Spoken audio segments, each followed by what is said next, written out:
Selamat malam, terima kasih pada teman-teman media yang menyempatkan waktunya untuk preskon pada hari ini.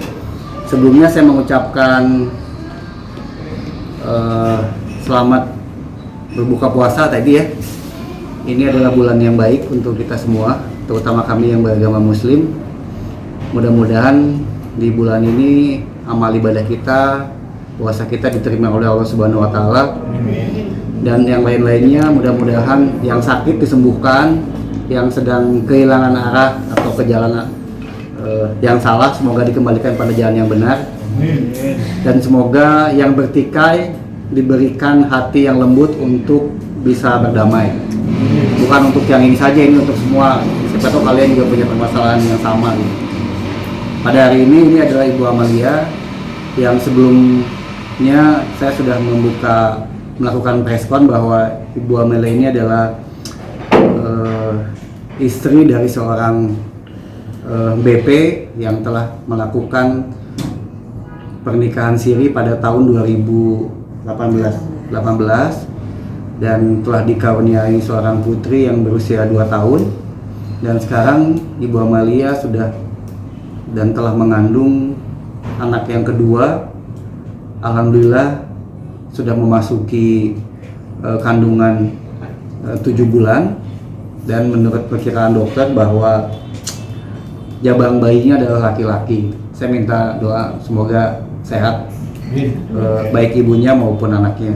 Nah, untuk lebih lanjut mungkin ini ada satu hal yang harus kami luruskan tentang simpang siurnya berita di media tentang kenapa kita melakukan gugatan hak nafkah anak dan asal usul. Jadi setelah sidang kemarin ada hal yang harus diluruskan, yaitu pihak kita tidak lagi mempermasalahkan tentang perkawinan ini karena memang sudah diakhiri dengan telah diucapkannya ikrar tarat, tapi yang harus kita perjuangkan adalah tentang asal usul anak, terutama mungkin kedepannya mengenai atau berkaitan dengan hak administrasinya, karena untuk ke depan harus ada tentunya nama bapak dalam akte kelahiran maupun dalam surat-surat yang lainnya. Nah, ini untuk lebih lanjut lagi, karena kemarin sih ada beberapa ini Ibu Amalianya harus hadir dong, takutnya hoax dan lain-lain. Mungkin ada hal-hal yang harus disampaikan oleh Ibu Amalia, saya silakan. Assalamualaikum warahmatullahi wabarakatuh. Alhamdulillah, puji dan syukur mari kita panjatkan kehadirat Allah Subhanahu wa Ta'ala atas izin dan rahmatnya kita semua bisa berkumpul di sini. Saya ingin menyampaikan beberapa hal yang mungkin perlu diketahui dan dipahami bersama oleh kita semua, dan tentu oleh hati nurani Mas Bambang. Izinkan saya, Mas Bambang, izinkan saya untuk mengingatkan kembali mengenai janji yang Mas Bambang sampaikan kepada saya secara lisan pada tanggal 27 Desember 2020. Dan kemudian beliau juga mengirimkan WhatsApp berupa soft file yang berisi dengan janji-janjinya beberapa hari kemudian kepada saya. Pada tanggal tersebut kami bersepakat untuk bercerai secara baik-baik, dan beliau berjanji akan tetap menjaga kepentingan anak-anaknya. Sekali lagi saya kutip, ini adalah kalimat beliau, saya akan menjaga kepentingan anak-anak. Di antaranya adalah yang pertama, sebagai seorang ayah, beliau akan tetap memberikan nafkah lahir materi sebesar sekian rupiah setiap bulannya. Kemudian yang kedua, beliau akan menemui anaknya setiap 1 bulan sekali dan melakukan video call 2 minggu sekali.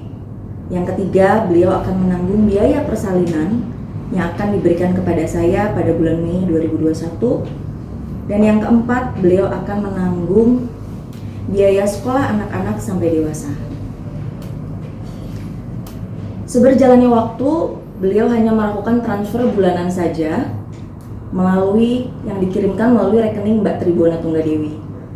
Sedangkan untuk janji-janji lainnya belum beliau tepati, terutama mengenai janji yang memiliki efek langsung terhadap psikis Anjani, anak yang sudah ada dan sudah mengenal ayahnya.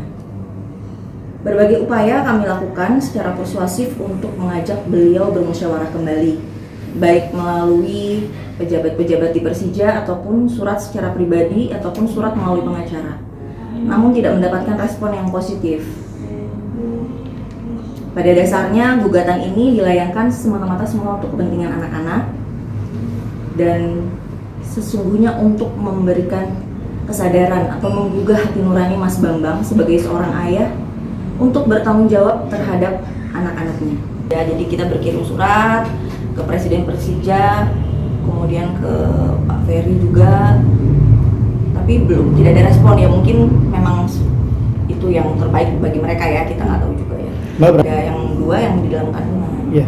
Ya. Dulu sih sering ketemu, kalau memang lagi bisa ketemu ya ketemu, tapi selama pandemi emang agak jarang gitu. Tapi kalau semenjak bercerai sudah tidak ada komunikasi lagi dengan anak. Ada. Kalau dulu iya, kalau sekarang kan saya kurang tahu ya. Kak juga. Itu memang kesepakatan kami sih ya berdua untuk untuk menjaga aja sih hal-hal yang maksudnya yang namanya kalau keramaian itu kan nggak nyaman gitu kan, itu aja. Pokoknya intinya saya sama dia udah nggak ada urusan apa-apa, sudah bercerai dan ya qadarullah gitu, maksudnya menikah dan kemudian bercerai gitu. Maaf kalau boleh tahu nafkah yang dijanjikan Mas itu berapa ya, dan terakhir Dikasihnya? jumlahnya juga berapa? Iya di bawah 10 juta lah pokoknya. Terakhir terima nafkah Terakhir bulan Februari ya. tahun ini Februari kan? Itu Tanggal 15. Iya. 15 Maret. Terakhir Maret tanggal 15. 2000. Tapi tutup 2021. komunikasi nggak sih? Tutup komunikasi nggak sih? Iya, tutup komunikasi. Terakhir komunikasi saya bulan Januari. Berarti beliau nggak pernah nanya Nggak pernah. yang ada di kandungnya? Iya, jadi sebenarnya gugatan ini muncul karena beliau tidak menepati janjinya. Gitu. Kan kita pisah baik-baik, udah sepakat. Dan dia akan tetap menjaga kepentingan anak-anak. Tapi setelah itu dia cuma transfer aja gitu. Sementara kan anaknya udah kenal ayahnya. Dan kalau saya sih pegangannya gini, kita muslim harus tepati janji sih, gitu aja. Gitu. Jadi mungkin sedikit tambahan dari saya bahwa untuk mendidik seorang anak itu bukan hanya materi ya, tapi komunikasi yang baik dengan ayahnya, bimbingan yang baik dengan ayahnya, secara psikologis juga kan sekarang anaknya kasihan juga kan kalau misalnya lihat beliau di TV atau apa kan nanyain juga, itu yang harus disikapi, itu yang harus dipikirkan oleh beliau sehingga harusnya sih walaupun memang idealnya kalaupun memang sudah bercerai juga untuk kepentingan anak ya harus sama-sama seharusnya gitu. Itu aja sih mungkin yang diperjuangkan. Kalau Mbak Maria, hubungan dengan Tribuana bagaimana? Kalau saya nggak kenal sama beliau. Nggak kenal sama Iya, sekali? memang itu Mas Bambang pernah bilang, ya keluarga kita, keluarga aku sama Mbak ya keluarga aku sama Mbak gitu. Jadi memang saya tidak pernah mencampuri urusan pribadi. Oh, nggak pernah ditemukan ngobrol. Pada saat menikah waktu itu berarti tanpa seizin Saya kurang paham ya, kan itu personalnya Mas Bambang. Ya. Memang ini rencananya kita programkan, memang pengen anak laki-laki. Maksudnya diprogramkan tuh gini, saat itu Mas Bambang asupannya apa, saya asupannya apa, kemudian pada saat waktu untuk pembuahannya itu kita programkan. Tapi memang kontrol ya, kita ada hal-hal yang prinsip yang memang kita bercerai 3 bulan kemudian. Janji-janji beliau yang belum beliau tepati seluruhnya. Pernikahan di antara saya dan Mas Bambang sudah berakhir ataupun bercerai ya, jadi sudah tidak ada urusan apapun juga antara saya dengan beliau secara personal. Yang tersisa hanyalah tugas dan tanggung jawab kami sebagai orang tua. Saya sebagai ibu kepada Anjani dan anak-anak. Ada Anjani, kemudian Mas Bambang sebagai bapak kepada Anjani dan Janin. Jadi tidak perlu berdalih bahwa ini adalah pernikahan dari secara agama, secara hukum ataupun istilah apapun. Ini mengenai hati nurani kita sebagai orang tua untuk bertanggung jawab kepada anak-anaknya. Kemudian saya sendiri berharap berharap Mas Bambang ya mau menyadari tanggung jawabnya sebagai seorang ayah, dan beliau sebagai muslim menepati janjinya kepada kami ataupun kepada anaknya ya, terutama ya. Kalau saya di sini hanya sebagai ibu saja yang memperjuangkan hak anak-anak. Dan Adapun sanggahan ataupun bantahan yang dilakukan oleh pengacara melalui pengacara beliau itu menjadi hak mereka. Dan mungkin ini juga menjadi salah satu upaya beliau untuk melegalkan dirinya sebagai seorang ayah yang tidak perlu bertanggung jawab terhadap anaknya secara hukum. Namun kami masih memiliki prasangka yang baik ya, kepada beliau bahwa beliau adalah seorang ayah yang memiliki akhlak yang baik, bertanggung jawab dan bisa menepati janji-janjinya. Adapun permohonan kami terhadap hak asal usul anak, hal itu dilakukan untuk kepentingan administrasi anak-anak di masa mendatang. Dan tentu ini merupakan bagian dari hak mereka sebagai anak bangsa Indonesia. Dan satu lagi yang perlu saya sampaikan, Mas Bambang adalah seorang public figure, seorang public speaker, motivator yang selalu mengajak masyarakat kepada hal-hal yang positif dan bertanggung jawab. Ayo kita doakan sama-sama, semoga Mas Bambang bisa menepati janji-janjinya kepada Anjani dan Janin dan juga bisa bertanggung jawab kepada anak-anaknya. Mungkin itu saja yang perlu saya sampaikan.